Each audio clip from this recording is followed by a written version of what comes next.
আমাদের অনেক ভাইয়ের প্রশ্ন হলো যে মুফতি আমির হামজাও বলেছেন শেখ হাসিনাকে কোটি মানুষের জননী, আবার আমাদের আকাবির রুহুল আমিন উনিও বলেছেন যে কওমি জননী। এখন কোনটা বেশি দালালি, এটা আমাদের ভাইদের প্রশ্ন। প্রথমত এই বিষয়ে যদি কিছু বলতেই হয় তাহলে প্রথমে বলতে হবে যে দুটা কথাই অপ্রয়োজনীয়, দুটা কথাই অপছন্দনীয় ছিল। প্রথমত আমরা দুটাকেই সঠিক বললাম না, খারাপই বললাম। দ্বিতীয় যদি প্রশ্ন আবারও করা হয়, না ঠিক আছে দুইটাই খারাপ, কিন্তু কোনটা বেশি খারাপ বলেন, যদি এরকম কারো এতই বেশি প্রশ্ন থাকে, সেক্ষেত্রে বলবো আমির হামজা সাহেবের বক্তব্যটা কম গর্হিত।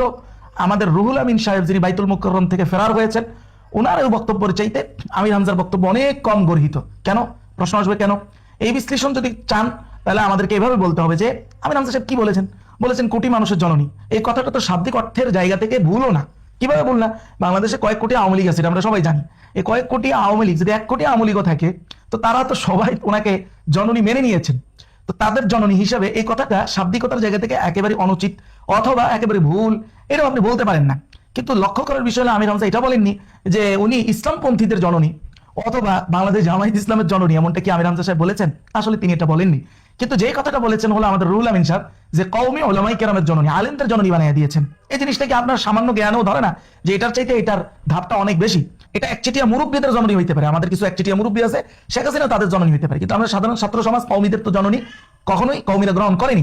2 নম্বর বিষয় হলো যার নিজের রাজনৈতিক দল আছে, সে যদি অন্য দলের কোনো কারণবশত প্রশংসাও করে, সেটা কিন্তু অত গর্হিত দালালি হিসাবে বিবেচিত হয় না, বরং সেটা প্রতিবেশীমূলক একদম সদাচরণ অথবা কৌশলের অন্তর্ভুক্ত হয়। একটা উদাহরণ দিই।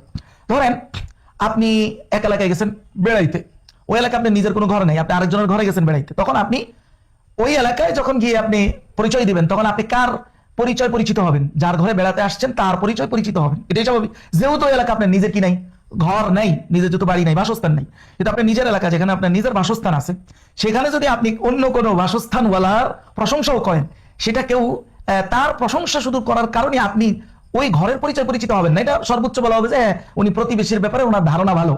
কিন্তু যেহেতু এলাকা আপনার কি আছে, নিজের বাসস্থান আছে, আপনি নিজের বাসস্থান বা বাড়ি ওই পরিচয় আপনি পরিচিত হবেন। ঠিক যার নিজের রাজনৈতিক ঘর আছে, আদর্শ আছে, সে আরেকটা রাজনৈতিক দলকে প্রশংসা করলেও সেটা কৌশল অথবা প্রতিবেশীমূলক আচরণের অন্তর্ভুক্ত হয়। কিন্তু আপনার যখন নিজের রাজনৈতিক ঘর নাই, তখন আপনি যখন কথা বলবেন তখন সেটা আরো যার ব্যাপারে বলেছেন তার পরিচয় পরিচিত হবেন। আপনি যখন বিএনপির কথা বলবেন, আপনি বিএনপির হিসাবে পরিচিত হবেন। এখন যদি সরাসরি বিএনপির লোক না হন, অন্তত দালাল হিসেবে পরিচিত হবেন। যদি সরাসরি আওয়ামী লীগের লোক না হন, অন্তত দালাল হিসেবে পরিচিত হবেন। এটা খুব স্বাভাবিক।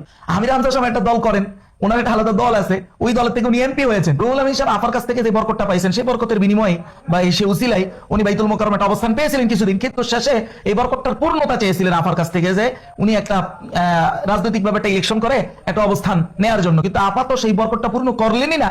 যে বরকতটা দিছিলেন ওটা নিয়েই আপায় চলে গেছেন। আপায় চলে যাওয়ার পরে এই বরকত আর ওনার হাতে থাকলো না, অর্থাৎ বাইতুল মুকাররমের খেতাবতের দায়িত্বটা ওনার হাতে থাকলো না। বাকি ওনাদের সাথে আমাদের কারো শত্রুতামি থাকা উচিত নয়। দিন শেষে ওনারা মুসলমান, ওনারা মুমিন, এটাই আমরা বিশ্বাস করতে চাই। সেই জন্য যদি আপনার কাছে মনে হয় ওনাদের কিছু বিষয় বেঠিক, সেটা আমির হামজার হোক আর রুহুল আমিন সাহেবের হোক, আপনি তাদের জন্য দোয়া করতে পারেন।